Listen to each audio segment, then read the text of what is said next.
question for you, babe. If it ain't love, why does it feel so good?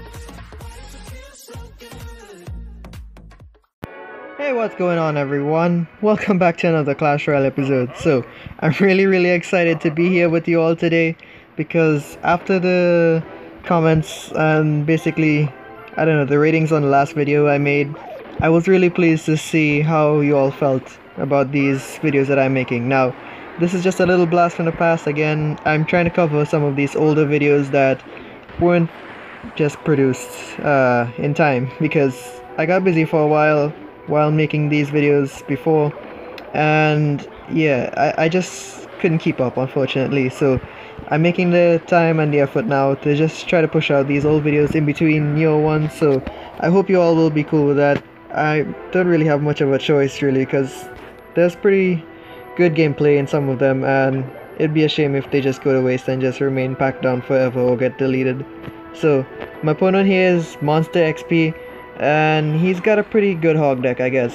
What surprises me is that he's actually using the bomb tower as well.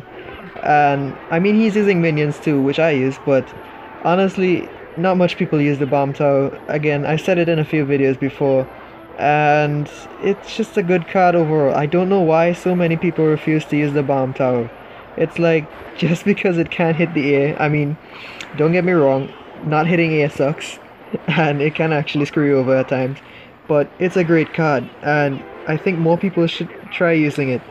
But in a way, if more people start using it, I might see a little bit of trouble trying to push on ladders. So on second thought, screw that, guys. Screw it. I'm just kidding, guys. So if you want to use the bomb tower, it's great for 5 elixir, and it'll just counter pretty much any ground push that's coming at you. You just gotta save a card for air defense. So back then when I was learning to play the miner, I didn't have the best of placements. Honestly, I was really not conservative at all. I just waste so much elixir. Look at that. So we basically trade towers here. Actually no, I still need to like zap it or something. Yeah, I was just all about rushing with the spear goblin push. Honestly, spear goblins, they're great. Melee goblins do much better though, but spear goblins, those were my boys. They helped me out in so many matches. Like this one time a guy had a hog rider, a prince, a giant, I think he had minion horde as well, and also a freeze. Now picture this, guys. His tower has roughly 500 health, or I don't know, maybe even 1,000 health left, and we're both one tower down and it's overtime. So my tower has like 300 hit points, and he drops a prince in the middle and it's coming down, as well as a hog rider, and he has the giant coming in, and all I do, guess what, guys? I just drop spear goblins. And yeah, actually it wasn't 1,000 health, it was probably around 300. Yeah, that makes more sense. So he sends in his push, and I just throw the spear goblins in the middle of his side, just hoping to do something, and lo and behold, the spear goblins actually take his tower just before his prince connects. So if the prince had connected, that'd have been GG right there, guys. That match was so frustrating, especially with the freeze. Prince, hog rider, I said it in my last video, and I think I've said it in a few others, but prince and hog rider, they generally screw me over so much. So you just have to adapt to situations. Now, you see where I placed the miner here, guys? Place it on the left of that left tower there, and you'll be good because the king actually can't reach it there. Now, I was only learning how to do these miner placements back then, but by now I'm fairly decent at doing it. So as we wrap up this battle here, guys, my opponent just, I don't know, he tripped off or something. He couldn't take the loss. I try not to BM so much. BMing is kinda a dick move to make, so try not to do that much if you can, folks. Okay guys, so we're on to the second match here now, and we're fighting Richard Lee. Now, I'm not gonna try to pronounce the first part of his name, I'm probably gonna mess it up anyway, so yeah, let's get into the battle. So, I just drop a lumberjack right into his minion horde. Bad feels. Has that ever happened to you guys much? Like, you literally make your first move, and your first move basically costs you the game. I can't even begin to tell you how many times that has been a problem for me. Now, I know my Valkyrie is level 9 here, and it's a little over leveled, but Elite Bobs, man, Elite Bobs, they're everywhere. Nothing against you Elite Bob users, but I hate the ones that are really BM. They're just not nice. I mean, BM is intended to be not nice, but you know what I'm saying, guys. It's not good to be so BM. In fact, if you guys were just focusing on being nice and not so BM at times, you might actually be able to play a little bit better. I'm not joking. I'm serious here, guys. Like, every time I go into a battle, I try to be as nice as possible and just think about the game ahead. I don't think about frustrating my opponent simply by taunting them. Although that is a strategy by itself that people do use and it's successful. I think being nice is so much better. So if you agree with me, let me know. If you disagree, well, that's your opinion. Everyone has their own. So yeah, my opponent here, he's running such a bait deck. That's something this control deck that I'm running actually can't handle perfectly. I mean, my best spell to counter bait is a zap. And zap has its uses, but I can't use it everywhere on the map at once. So what I'm doing here is I'm just sending in the miner for chip damage and zapping away everything I can, including his minion horde. So if he has his minion horde coming up to me, I'll be ready with the Ice Wizard. So Ice Wizard and a minion horde, it cancels out somewhat if you zap. But if your opponent predicts where you're gonna place the Ice Wizard with the miner like this, look at this, guys. Now that's just gonna screw you over on so many levels. You gotta watch out for that. There are people who will just send the minions out first and then watch for where you place the counter like the Ice Wizard. So I actually do this myself. It kind of messes up people. You should try it. It's great, except when it's like this. The mini pecker coming in. That was sneaky, honestly. When your opponent just does these little dirty tricks, it really does change the outcome of a game. So I'm thinking that you guys might enjoy some of these feature uploads that I have, because I've done some crafty things in the past. Now look at this, guys. Look at this. I don't know why.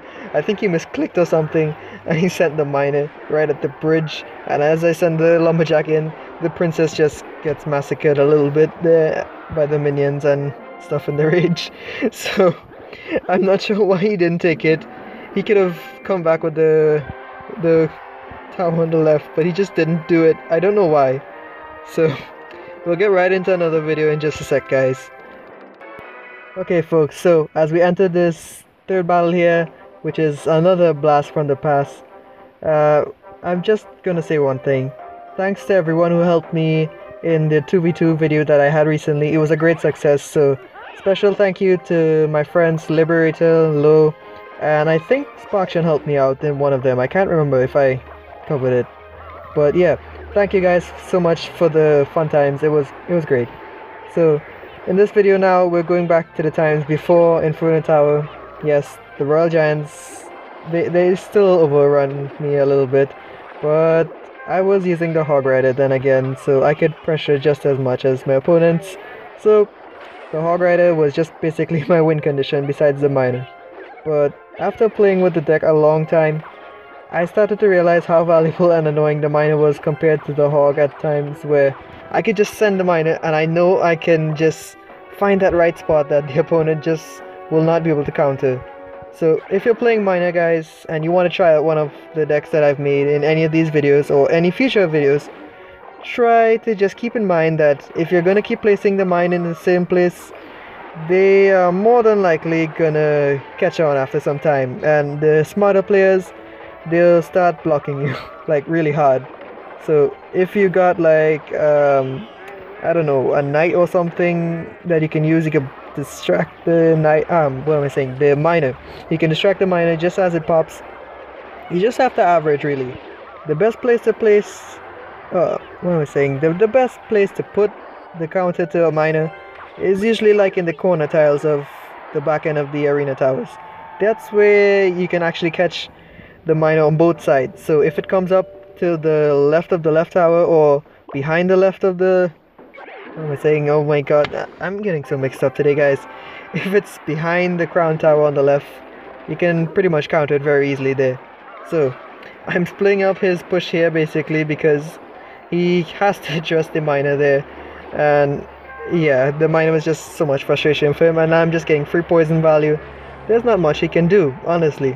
I take that tower pretty easily, but My friend here, even though I can't say his name because it's in Greek or something, he's pushing really hard. He didn't give up. He's actually coming back again on the left here.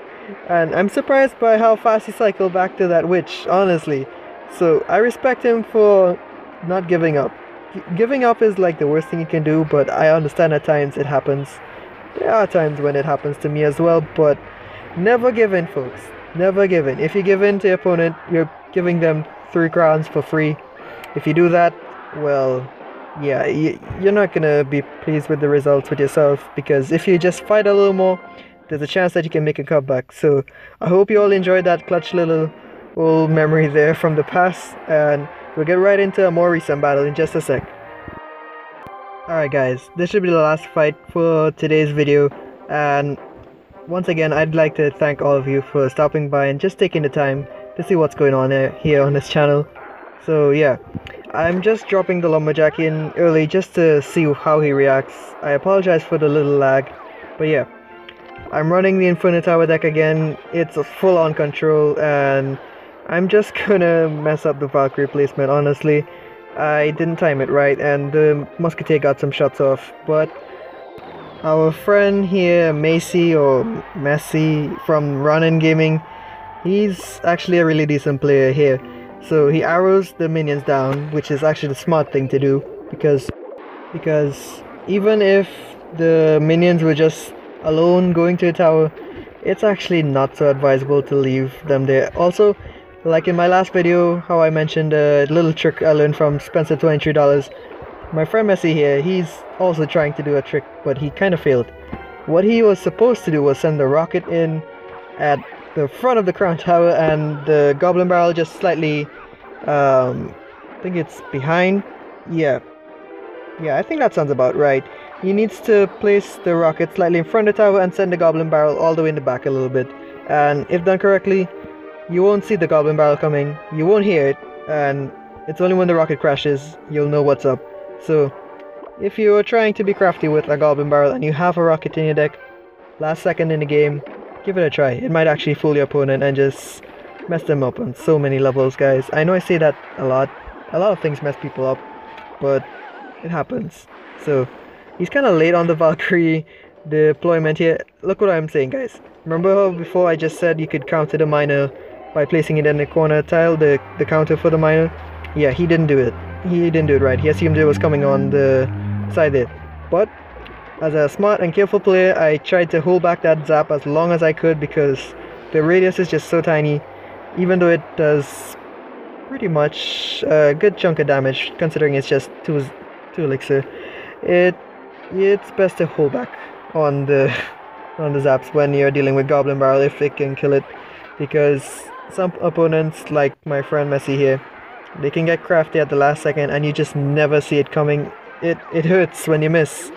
So as the timer comes down, he's just chipping away with that rocket, and the Musketeer is being slightly annoying, but look at this. He just drops it again and again. Now he changed up his position. He placed it off to the side a few times, he placed it in the back. Now this time he's just spreading it across the tower, but coming down to the end, he is just gonna pull something so crafty that I was just awestruck. It was just amazing what he did to me, and I didn't see it coming at all. Like the one time I decided to just hover the zap over the tower, look what he does, guys. He's getting ready to send that goblin barrel in, and when he does, just pay close attention to where it's going and see if you can tell where it's gonna land. If you all know where it's gonna land, just comment right below before it lands.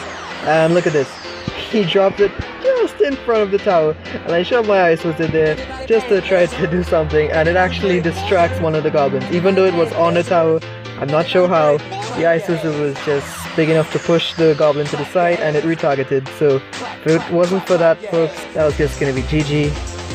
That was, oh my god, that was just so clutch. So I hope you all enjoyed the video today. Thanks again for stopping by, everyone, and I hope I'll see you all in the next episode.